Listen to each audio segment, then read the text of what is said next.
right. Welcome. This is Past But Present Live. This is our first episode that we're going to do very often, I think. And we're going to chat about different subject matters. And, this is a very loose format. It's kind of a conversation. And we really invite anybody watching this live to join us on, whether it's the chat on YouTube, you can send us a message, or you can join via Riverside, which is the app I'm using. In the description of the YouTube page is the Riverside link, and you can come on, we can bring you in and we can talk. But I'm Robert Lyon. I am a filmmaker. We Don't Die Films and our TV show Past But Present with evidential medium Jennifer Brazier, who is joining me now. Hi, Jen. Hello. How are you doing, Robert? I'm good. I am getting ready to take a drive up to Central Florida for a tubing excursion with my daughter. And as soon as we're done with the show today, I'm going to be driving about 4.5 hours up to, it's north of Orlando and kind of near Ocala. So it'll be fun. And yeah, get into nature and just kind of take a few days off and reset. That sounds nice. When I'm finished here, I will be driving my vehicle to get it maintenance. So, I'd rather be with you and your daughter tubing. Yeah, it's a very different afternoon for us. But if anyone's watching this and doesn't know what Past But Present is, we have a TV show that where we go and we actually take Jennifer to places that she doesn't know where she's going, and she uses her mediumship and psychic abilities to tell the stories of the history of the land. And usually, she's blindfolded before we go, or she has usually no idea where we're going. That TV show is available on our website, pastbutpresent.com, and it's coming soon to Tubi TV. So when it comes to Tubi soon, it will be with commercials. So if you want to watch it without commercials and support our channel, go to pastbutpresent.com and you can download the full season or just one episode. We have 6 so far, and we are plotting our second season currently. Yes. And that was the inspiration for doing the live show. Kind of just, a chance to get together with our audience and with each other and talk about all things spiritual and afterlife, and kind of just really get into it. So, what I like, Robert, about this concept of having it on YouTube and have people able to watch it after or currently or during, is that we get to hear from you guys out there. What do you think? You're going to hear my opinion, my experiences, Robert's, but we would love for you guys to participate. So, it comes from the concept of past but present. Past meaning those that in past, the history, and then also current, those that have currently passed. And when I say currently, I'm talking within like the last 10 years.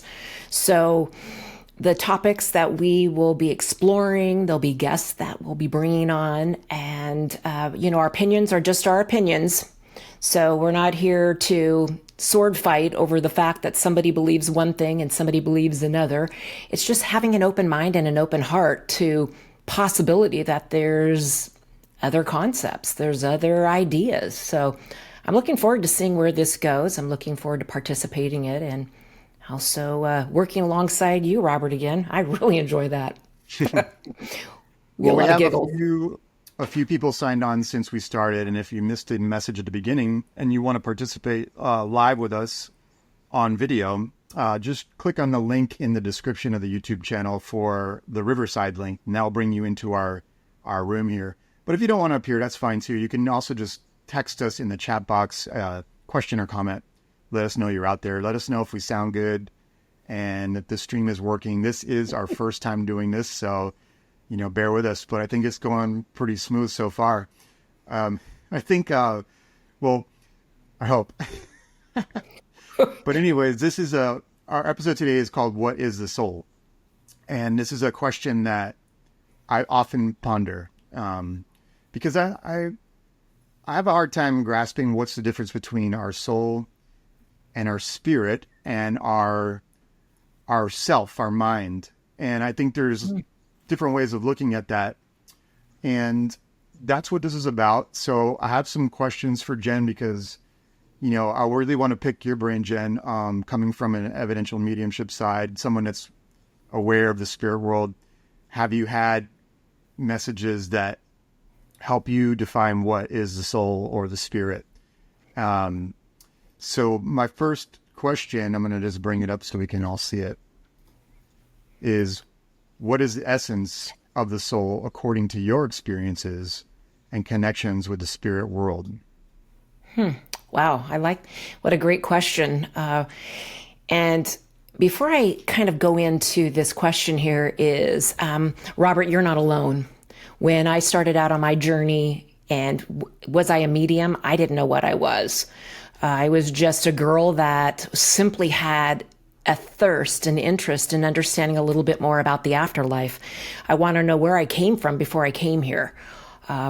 My journey started a little bit with past life regression. I thought if I could take a regression and go back to where I came from, meaning before I was born as Jennifer, maybe I'd be able to understand why I didn't feel like I fit in, why I didn't feel like people were being honest, why I felt things were different than how I had been brought up.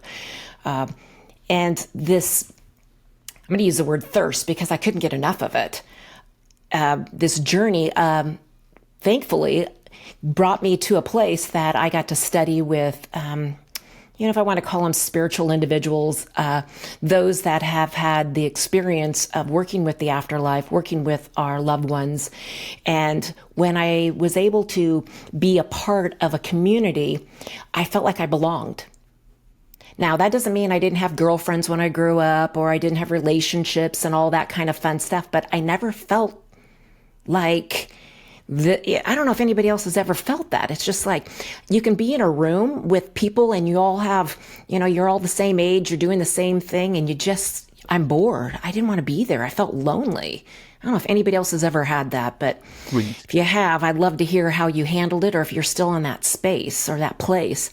But when I got into understanding a little more about the afterlife, someone who was a tutor explained something, and it took me a little bit to kind of let it kind of go through my head because I had all these concepts of, how I'd been brought up, how my school, and I'm out of high school, you guys, and I'm out of college. And so I'm doing this study now, my spiritual journey, and I couldn't get enough of it.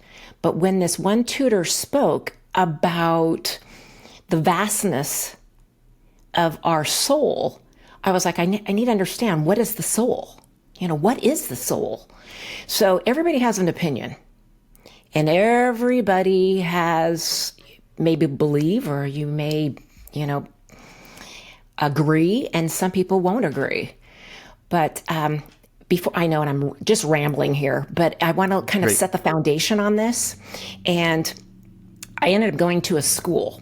And the school is in England. It's called Arthur Findlay College. And if anybody's ever been there, I'd love to hear what you think about it.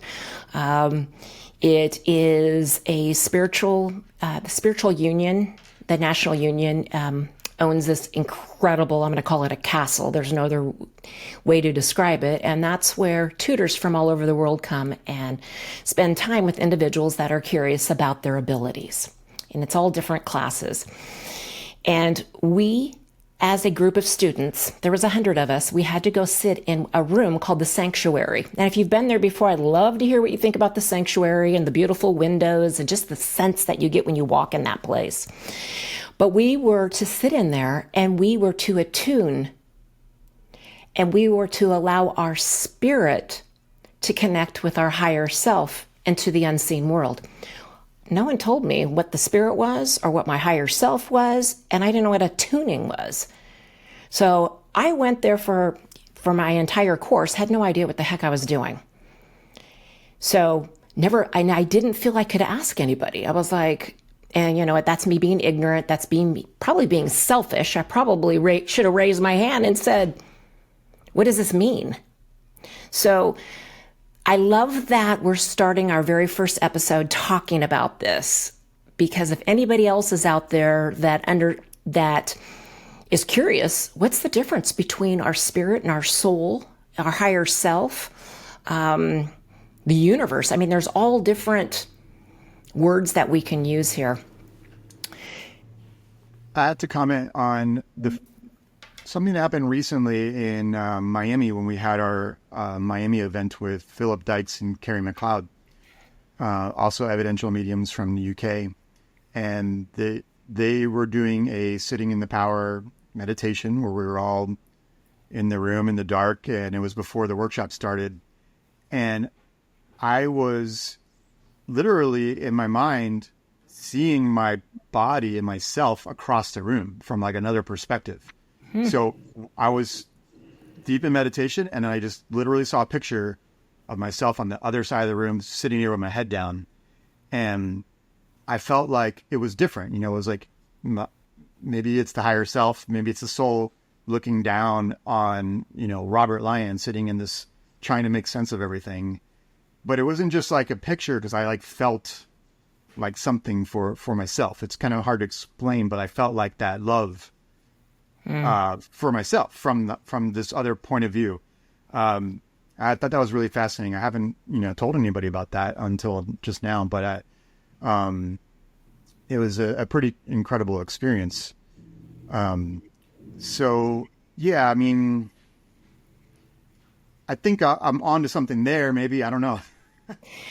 You are onto something. What I understand what happened to you is when you sit in the power or you attune, what I understand it to be is that you are stepping into your energy, and you're connecting with your creator, a higher source. So you may believe in God, you may believe in something else. It doesn't matter. This is irrelevant. This is not about religion. This is about understanding there is something bigger than us. And so when we sit in the power, we attune. And what attune means, it's a little bit different than Reiki attunement. So if any of you out there are Reiki masters or work with Reiki, they use the word attunement. But the attunement for someone such as myself that works with the spirit world is that I attune my energy to a higher source. It's kind of like plugging into a cell phone, or plugging your cell phone in so that it can have power. And Robert, what I'm curious is when this happened to you, did you feel, well, you already said that you felt this love. What else, what were the other feelings that you were getting with this? That's all I really remember, is just seeing myself across the room and saying, that's part of me. And I kind of felt like kind of emotional about it. Like I wanted to cry. Like, yeah, it was really intense. And that's the first time that's happened to me. But also, I haven't in my life sat in the power that often. I only really learned about it in 2019. Prior to 2019, everything was different.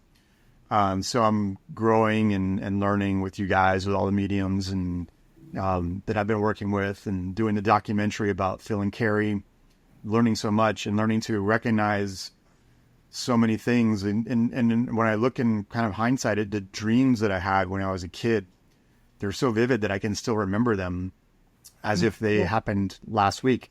And, I kind of, think, well, what were those dreams about? How does it relate to all this? Was it the spirit world? Was it the, etheric plane, or, like all these different things that you can call it.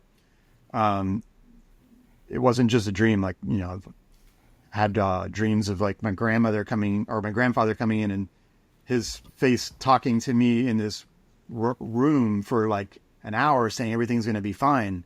Oh. It's like, why did I had that dream at 13 years old, and I could still remember it as if it was, a memory from last week. So it's all really fascinating. Was your father, or was your grandfather is he on the other side when yes. Had he passed? He had already passed. Yeah.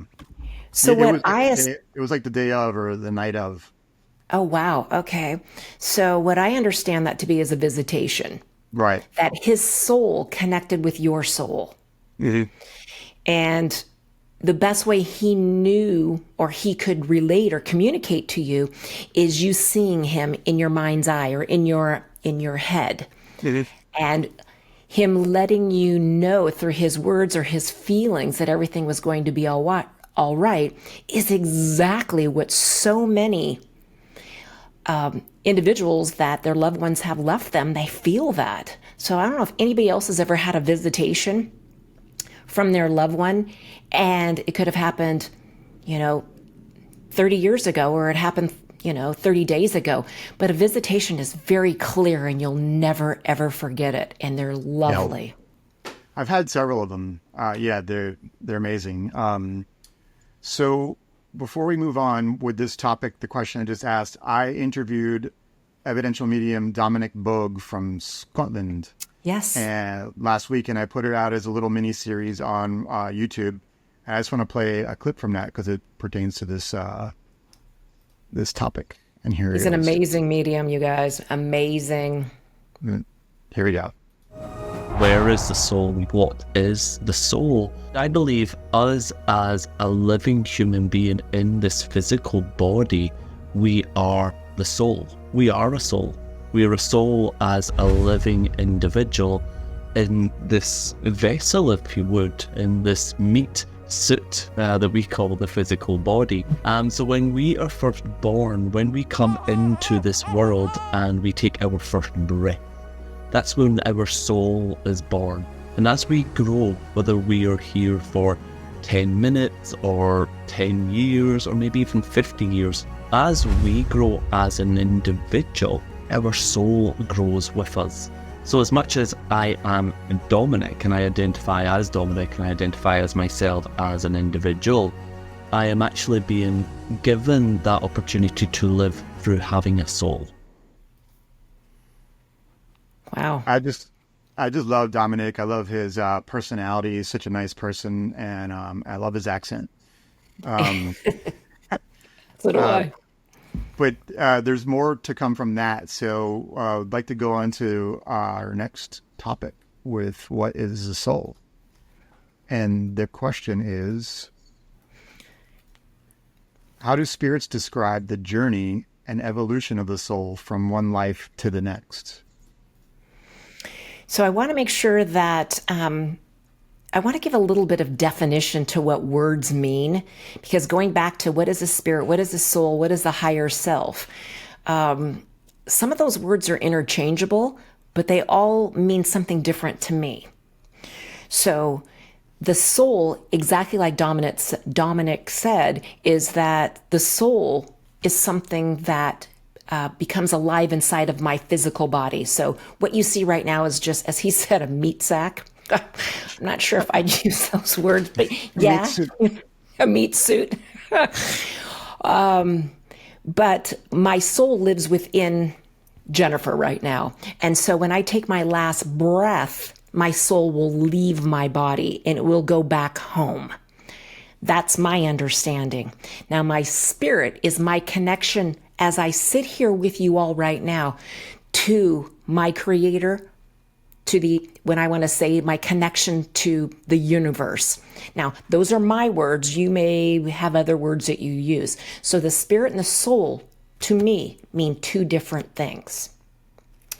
So answering this question, how do the spirits describe the journey and the evolution of the soul from one life to the next? So really, it would be the soul communicating via me. The medium is, how are they describing this journey? And the easiest way that I can say is that they have a sense of a higher knowing far beyond their intelligence of what they had when they were here in the physical. And they completely understand why situations happened in their life, why they had the disease, why they had an illness, disability. And they also understand why they had to leave early. Now, you and I, Robert, you and I, and any of our listeners here, we just get so caught up in the word why. Why did this happen? Why? Why did my baby have to leave? Why did this accident, murder, suicide, illness take their life? And in working with the spirit world, the soul is here to complete its journey, its purpose. Now, do I know what your purpose is or your journey? No, only you know that. But to go back to your question is using the word evolution, is that they're like, okay, I completed this. Sort of, you guys, as you've completed a class or a workshop. Now, I don't want to minimize our life as just being a workshop, but we're here to learn. And our learning isn't really as lofty as everybody thinks it is. And I kind of maybe just jumping into another question here, but going back, the bottom line here is that the souls on the other side, your loved ones, my loved ones, say they have a higher sense of understanding why they did what they did. Are they proud? Some of them no. Do you think that, because when I really think about this concept, the soul existed before we were born here? Well, Dominic said his belief is that the soul starts with the birth. But I've also heard different beliefs that the soul existed already in infinity, and then we make a decision to come here and do this, this adventure. But my parents gave me my name, Robert Lyon. So what was my soul's name? Who is that person, or who is that entity? What is that? What do you think of that? Do you know any? Have you ever heard anything that says like, well, yeah, your name was given to you at birth by your human parents, but you are something else before that? Well, I mean, wow, that is a talk show in itself. I mean, I love even what you just talked about. So I agree with Dominic, other than I believe the soul is with the mother in the womb. Now, does it happen at, conception? I don't know. I don't remember. I don't know if I took that first breath and my soul was with me, but there's something innately in me that makes me feel that I, Jennifer, or whatever my name was going to be, was already alive inside of my mother. That's my belief. Mm-hmm. But I love your question of, who was I before I came here, before my soul took on the name of Jennifer Brazier? Or my physical took on the name. I don't know if my soul took on the name. I don't know. Okay, this is such a side track here, but when I was younger, I hated my name. I hated the name Jennifer. I was like, what a dumb name. It's too long to spell. You know what? There's no license plate out there that has the name Jennifer on it. Where I didn't want to be Jennifer. So I renamed myself, and I asked my friends and my family to rename me and to call me something else. And everyone kind of like, okay, we'll call you that. Well, it lasted, you guys, maybe 3 months. And then I was like, nah, I think I'll be Jennifer again. So. What was the name? What do you think? I mean, I'll just go ahead and guess. What do you think I was? Now, go back. I'm a product of the 80s. So this is an 80s name. And I thought it was so cool back then. Clarice? Oh, jeez. No, I wasn't Clarice.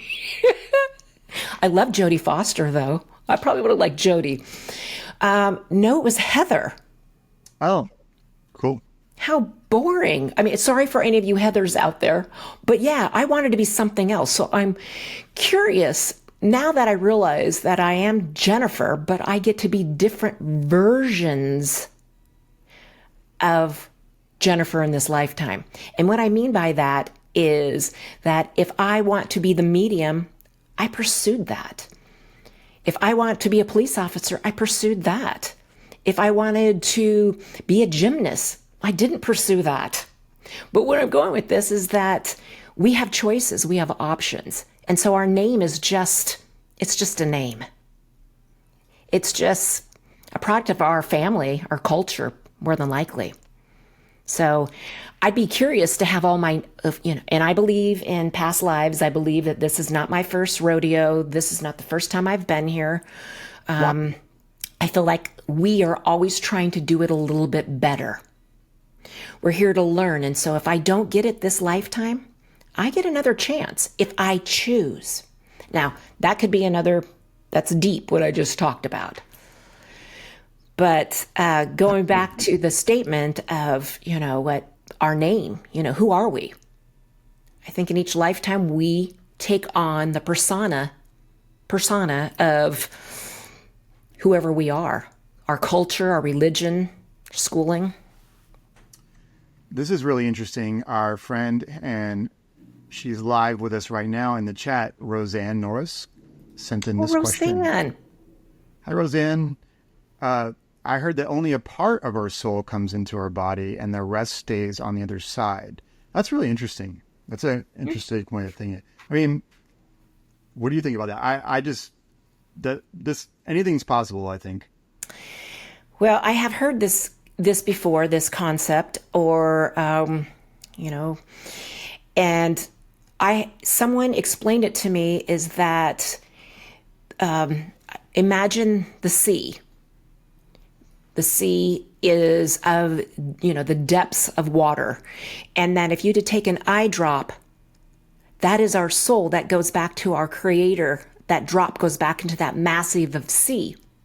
So when we reincarnate, I know you guys, I'm saying the word reincarnate. So if you don't believe in that, just listen for a minute, is that when I choose to come back so that I can continue my learning for my soul, that eyedropper goes back to that sea, that creator, sucks back up another eyedropper, and then goes back in. And so, yes, Roseanne, we do leave. I mean, we leave a part of our soul. But I don't know if I'm 100% bought into that. I'm going to be very honest about that. I've heard the concept also that that ourselves are part of this greater creator of the universe that we can't comprehend as human beings, but we're all part of the same source and experiencing, like basically the guy that lives across the street from me is also me. We're all part of the same creator. And that's really hard to grasp, but it's actually a positive thing if you think about it, because, love your neighbor because they're really part of you. We're all part of this like mind. Like when you see a flock of 100 birds flying through the air and they all switch in mid-flight on an instant, because they're all connected in some way. And that could possibly be what us on Earth, humans, our souls are all connected to a greater God or source or universe, whatever you want to call it. It's all, I think about it too much, I start to get a headache because it's like Give too you a much. headache. Yeah. But you know what? On Roseanne's question, I just want to throw this out there. This has been asked to me many times, and I'm not sure how to really answer it, but it falls into the same question here, is that if you've lost a loved one and you're still here in the physical and they decide to reincarnate, will they be there to meet you when you go back home?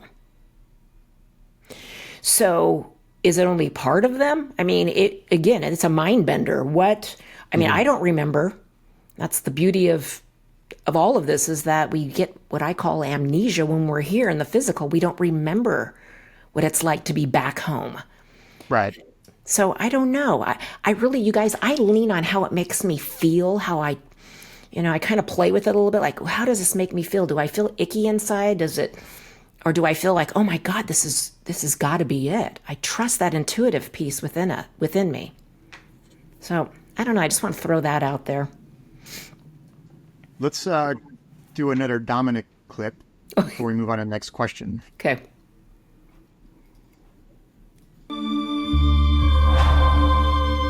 Many people will relate to their higher self as their soul.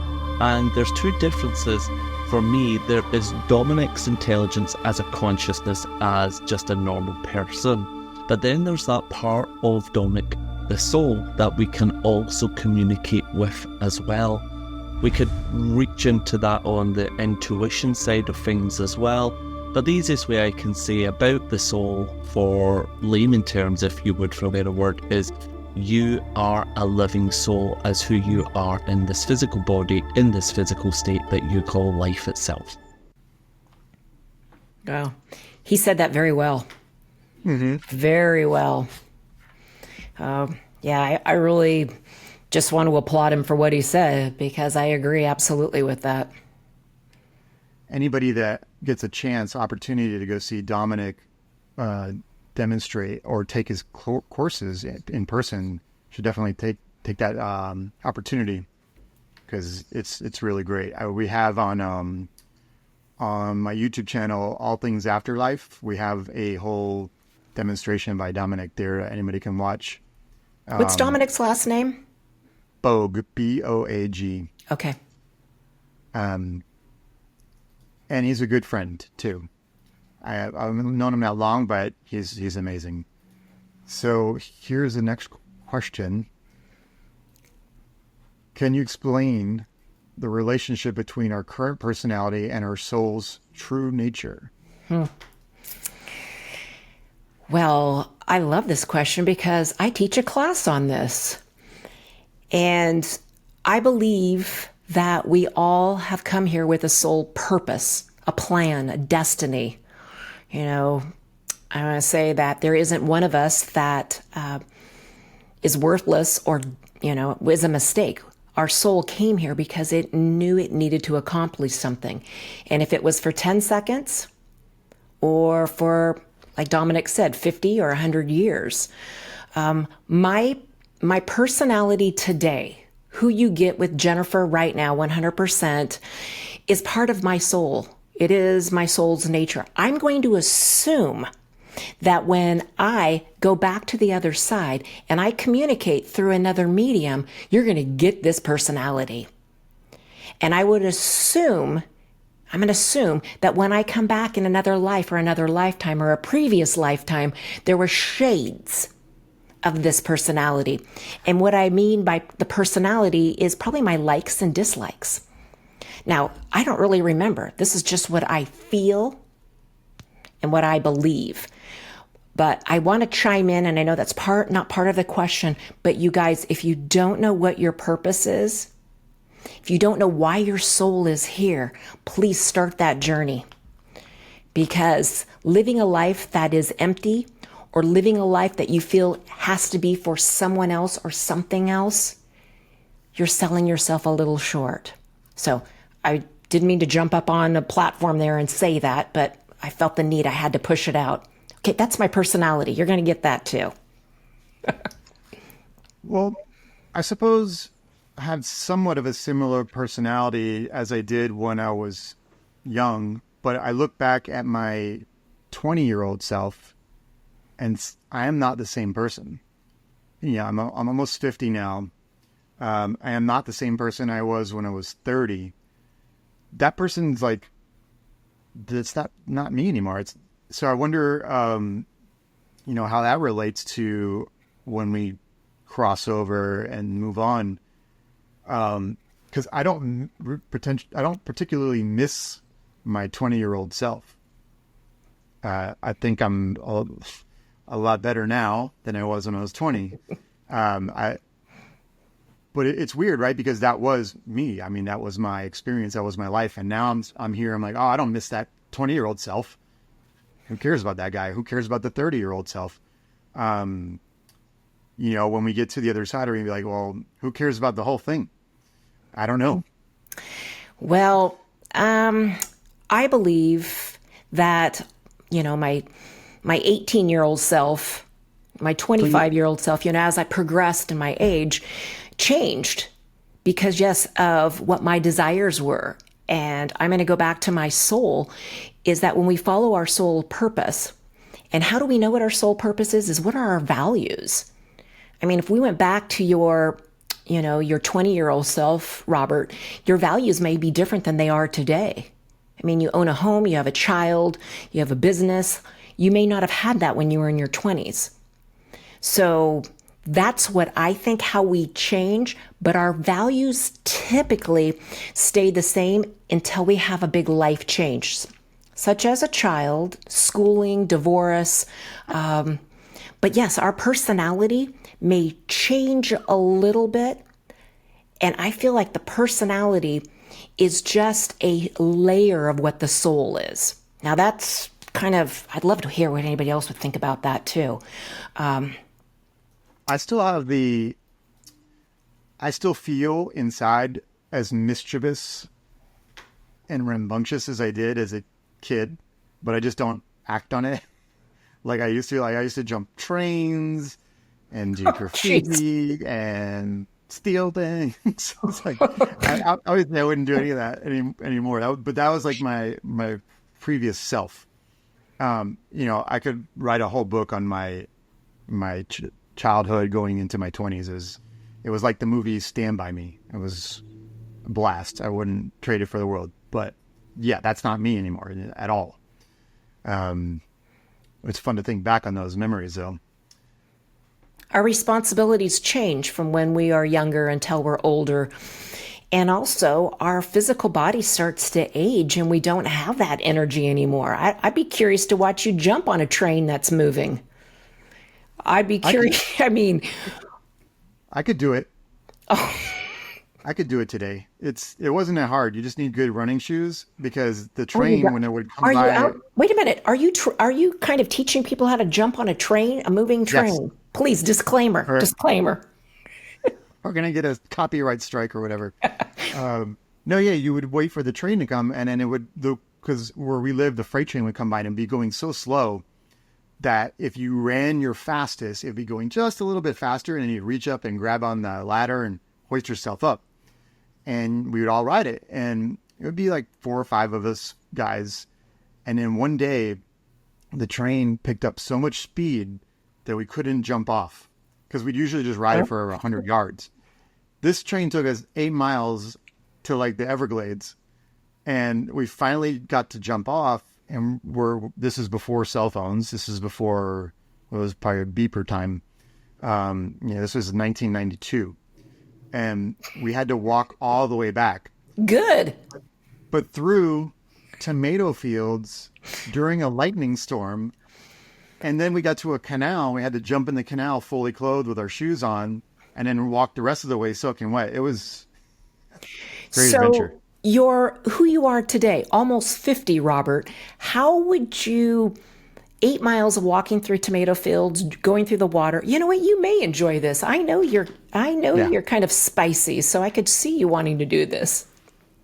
Well, I mean, I do that kind of stuff still with, my photojournalism. For example, just a couple of weeks ago, I was hired to go film some car races, which is really the reason why I got into this stuff in the first place, because that's how I met Sandra Champlain. But anyways, I was invited to come film a race up in upstate New York. And that is just so exciting because you're putting your physical body right next to the racetrack with a camera. And these cars are going by at 180 miles an hour. And like anything could fly off and hit me. So it's an adrenaline rush. And I guess I seek that every now and then. But I definitely have chilled out a lot since the 20s, my 20s and 30s. Well, there's a part of your soul that likes that, like you said, adrenaline rush. Would not, there's not even any part of me that would want to be there. First off, it'd be too loud for me. And then I'd be worried. And yeah, so I am a completely different. I like the quiet, the solitude. But I also like people, and I love to hear what people think. But I understand the adrenaline.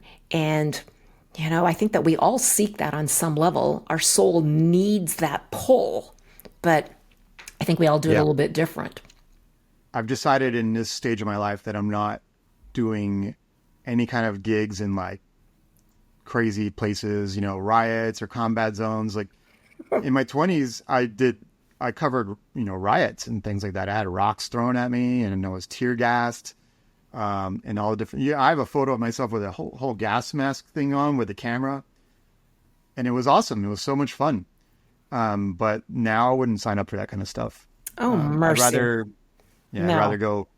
rather get a beach chair and sit by the ocean. Thank you. I would rather be sitting by a pool with No, I'm. On to our next Dominic clip and then a next question. It's important to realize that when the soul does pass away from this physical body, the soul then evolves into that spirit, we are able to reflect back and we are able to look at the growth that we had, whether it's 10 minutes or 10 years, whatever. We can look back on that duration. And that's the beauty of it. That's the thing about us here living, having this experience, if you would. That's truly what we are doing, is we're embarking on a journey that in reality we don't really have a map or a true destination. We're actually just trying to exist in the best way that we possibly can as a soul, as a human being. Nice. Yeah, I like his words there, is that we're just doing the best we can to exist. And when working with the spirit world, and they will come to their loved one to explain a situation or to talk, maybe it's they're talking about they weren't that good of a parent or a spouse or a child. There is no judgment, meaning that they were coping when they were here.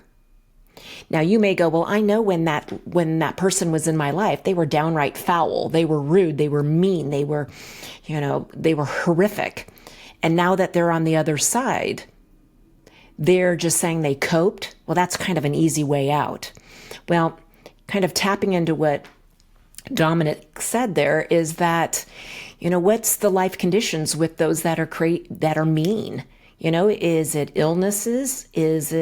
Are they defiant? There is so much that goes into all of that I don't think there's a one-stop answer for that question. I really don't. So are we able to reflect back on this physical experience? Oh my goodness, 100% yes. That is how our loved ones work with a medium, is they share with us their memories. They share with us their personality, their characteristics, what they did for a living. And that's how the recipient, us, when our loved one comes through, is that we recognize them. So when they're reflecting back, the main thing that, they'll give them memories, but the main thing that I have found with them working with me is that love is absolutely strong or even stronger. It's so powerful to feel, to sense, and to know that the essence of the soul on the other side is just illuminating that love even stronger. So it's part of building onto, bringing that message to their loved one, is giving the stories and the memories.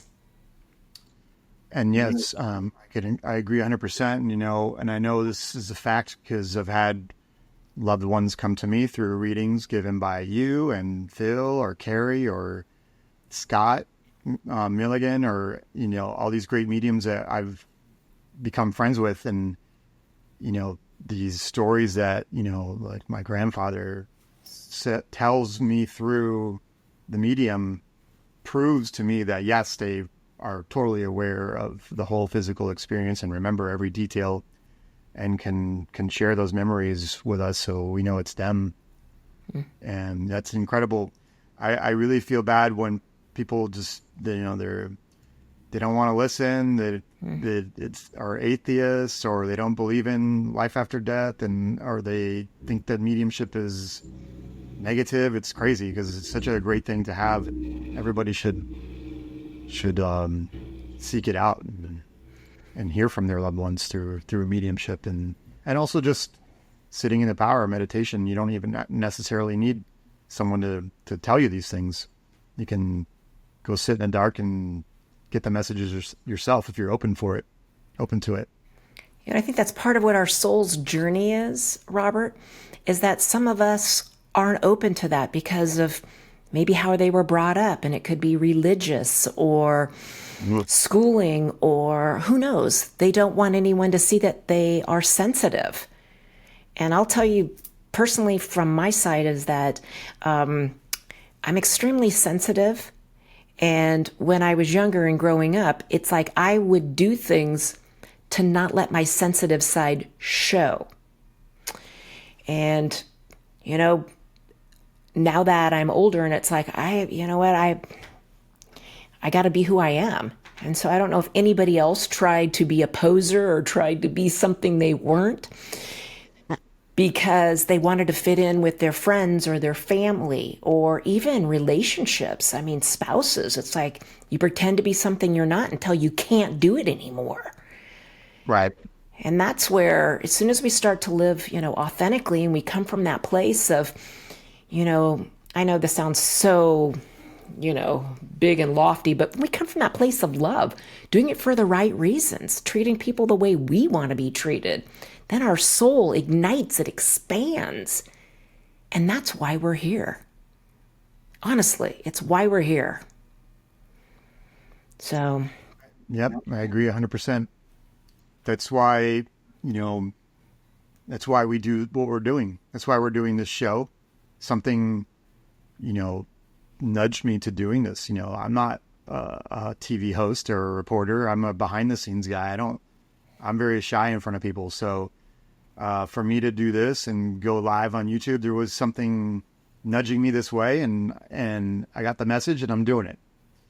And we'll see how it goes. I love that you're trusting yourself instead of listening to what other people are telling you, or going back to the version of you that has those limiting beliefs that you're not good enough.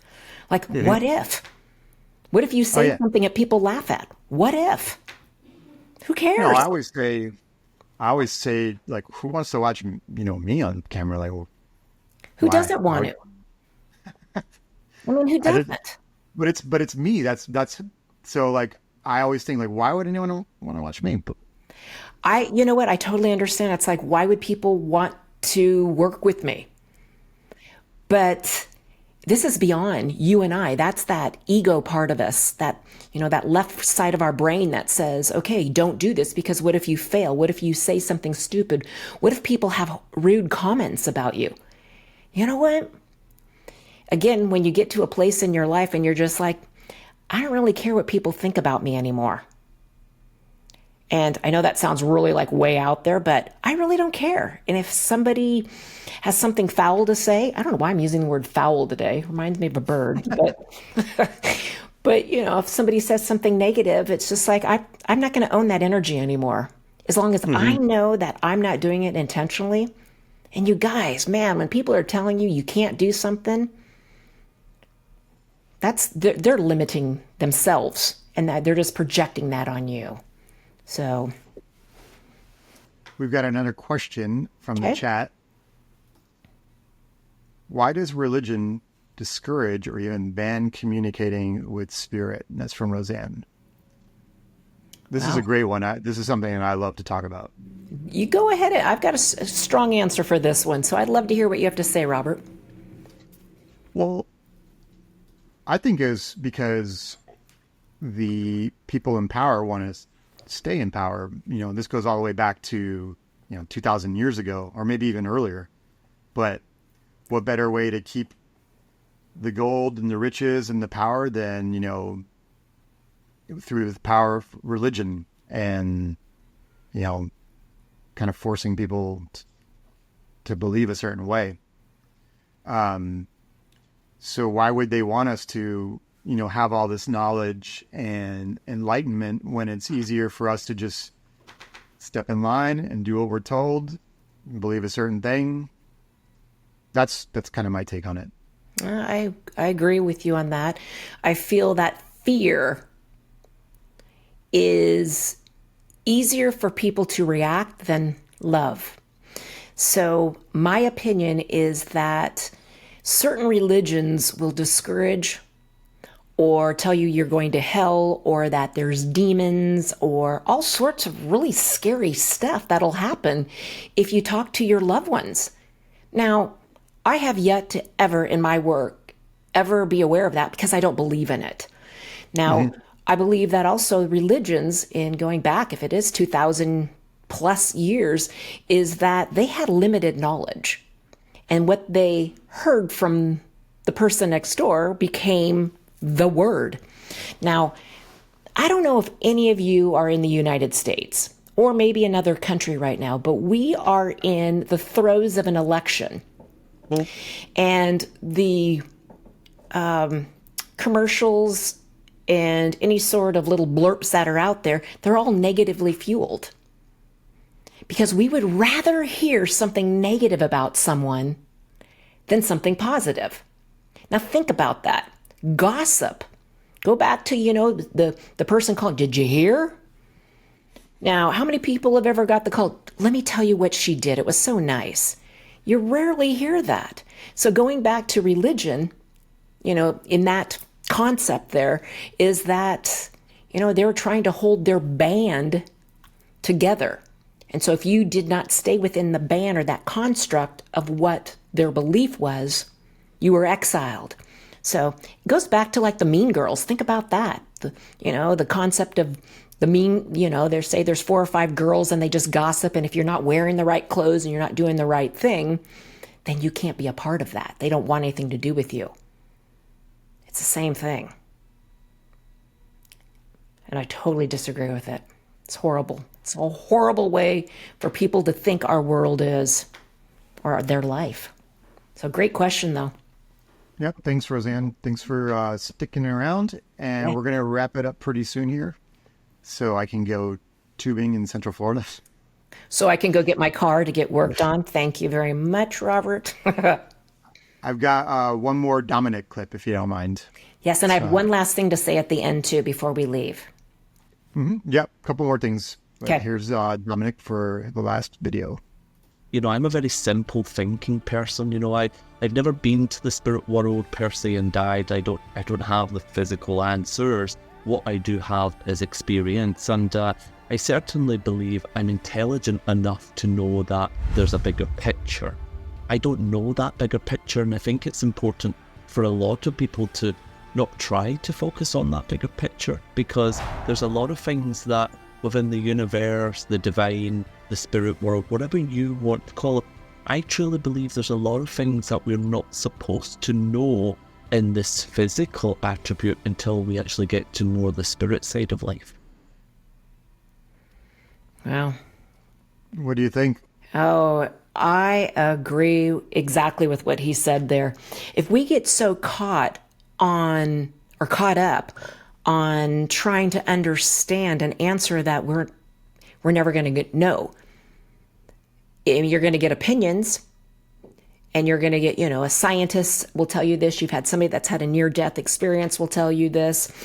In reality, we need to live now. We need to live today. We need to make sure that you have the right swimsuit on today when you go tubing.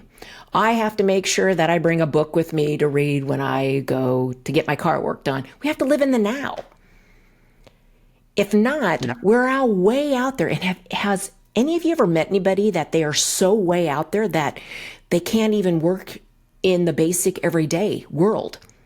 They are so preoccupied on what will happen that they're really missing the beauty of why we're here. We're to have these experiences, and they happen breath by breath. I have a really good friend who, whenever I go to lunch with him, he's on his cell phone texting almost the entire time. And it drives me crazy because we're there together, just 2 of us, having lunch, and he's somewhere else. And I just stay quiet, wait for him to finish. It's like people got to put down the phones when you're having a one-on-one. Just sit there and enjoy the pizza, your beer, and your company, and all that other stuff. Your Instagram can wait for later. Live in the now. It's perfect. We can't get that time back. You can't get it back. Yeah. So I love that. That's a good example because it's so relevant.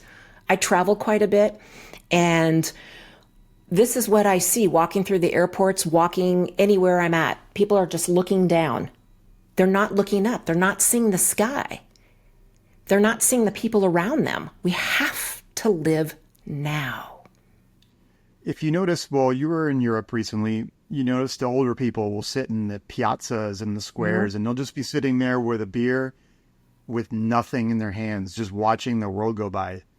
They're wiser, they're not, addicted to the phone, and like the kids, you'll see them all run by with their phones, but you'll see these like random people just sitting around and just enjoying the piazza, the park, or whatever it is, with no distractions. I just think, I guess we get a little bit wiser when we're older and we know how to take care of our time. Yeah, I agree with you on that. And what a great concept. Because, yeah, you see those individuals and you're just like, what are they talking about? They're not worried about where they need to be or what they have to do next. They're with their friend, their family member, and they're enjoying themselves. They're at peace. And I'm not like saying that I don't do that too. You know, sometimes when I go walk my dogs, I put on the headphones and I listen to like news or political stuff. But then some days I'll wake up and say, you know what? I just want to hear the birds and feel the sunshine and not be in a podcast while I'm out, you know, walking my dogs. So, and it always is it's always a better experience that way because I come back a little bit more refreshed instead of stressed out. Oh, yeah. By whatever's happening in the world. That's a nice way to relax, is just get out in nature and just be with nature. Just be. Well, we went out into nature a lot on our show. Oh.